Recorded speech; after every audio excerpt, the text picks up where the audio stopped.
कहानी सास ससुर के कंधे पर बंदूक रखना बंद कीजिए। मम्मी, आप फिक्र मत करो, मैं मायके आने की कोशिश कर रही हूं। आज मैं सीधे ससुर जी से बात करूंगी। बहुत हो गई उनकी मनमानी। मानसी अपनी मम्मी से फोन पर बात कर रही थी। उसकी आवाज में गुस्सा और नाराजगी साफ झलक रही थी। आखिर ये भी कोई बात हुई? उसके पापा अस्पताल में भर्ती थे और यहां उसे मायके जाने की अनुमति तक नहीं दी जा रही थी। कितना भी कहो, कितनी भी मिन्नतें करो, लेकिन जवाब वही। नहीं बेटा, तू हमारे लिए अपना ससुराल खराब मत कर। अभी शाम तक तेरा भाई पहुंच जाएगा, तब तक मैं संभाल रही हूं। पर अगर समधी जी तैयार नहीं है तो वहां जबरदस्ती मत करना। वैसे भी आजकल बहुओं की मां बदनाम होती हैं कि वे बेटी का घर नहीं बसने देती। मानसी की मम्मी ने उसे समझाया और फोन रख दिया। उनके लिए भी यह आसान नहीं था। उन्हें अपने पति की देखभाल करनी थी, जो अस्पताल में एडमिट थे। हालांकि ये एक छोटा सा ऑपरेशन ही था, लेकिन अकेले होते हुए हर छोटी चीज भी बड़ी लगती है।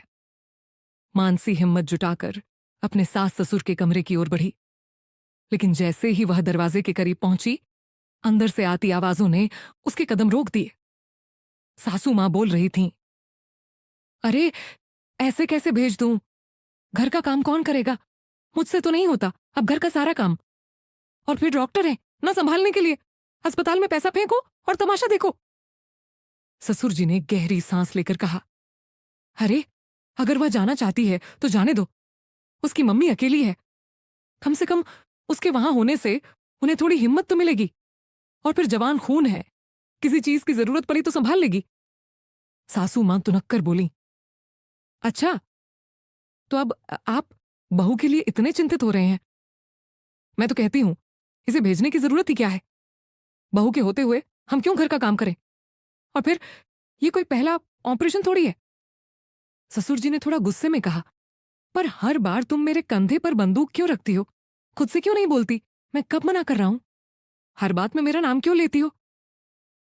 ये सुनते ही मानसी को झटका लगा। तो असली फैसला लेने वाली सासू मां थी, ससुर जी नहीं। अब तक वह ससुर जी को ही कठोर, जिद्दी और अकड़ू समझती आई थी, लेकिन असल में उनकी छवि को बिगाड़ने का काम खुद उनकी पत्नी ने किया था। अब मानसी को समझ आ गया था कि उसे किससे बात करनी है। उसने दरवाजा खटखटाया। सासू मां ने चौंक कर दरवाजे की ओर देखा। क्या हुआ बहू, कुछ चाहिए था? मानसी ने सीधे कहा, मम्मी जी, मैं मायके जा रही हूं। मम्मी अकेली हैं और उन्हें मेरी जरूरत है। शाम को भैया आ जाएगा तो मैं लौट आऊंगी। सासू मां ने एक बार फिर वही पुराना बहाना दोहराने की कोशिश की, पर तुम्हारे पापा जी को पसंद। इस बार मानसी ने सीधा ससुर जी की ओर देखा और कहा, पापा जी, मैं अपने मायके जाना चाहती हूं, आप भी चलेंगे? ससुर जी ने बिना सोचे कहा, हां मैं चलूंगा। सासू मां ये सुनकर अवाक रह गईं। अब वे क्या कहती? मानसी अपने कमरे में गई, जल्दी से तैयार हुई और बाहर आई। पापा जी, आप तैयार हैं?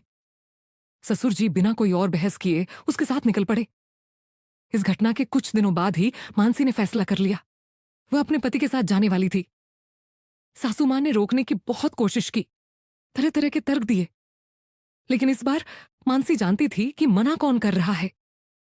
इस बार उसने सीधे ससुर जी से पूछा, और जब उन्होंने हां कर दी तो सासू मां की बोलती बंद हो गई। शादी के बाद 1 साल तक मानसी ने अपनी सासू मां को शांत, समझदार और संस्कारी महिला समझा था, लेकिन अब उसे समझ आया कि असली हुकूमत ससुर जी की नहीं, बल्कि उनकी पत्नी की थी।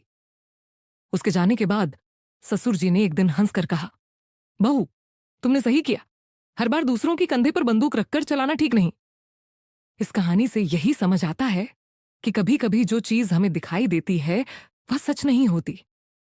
कभी कभी असली फैसले लेने वाला कोई और होता है, लेकिन दोष किसी और पर मढ़ा जाता है।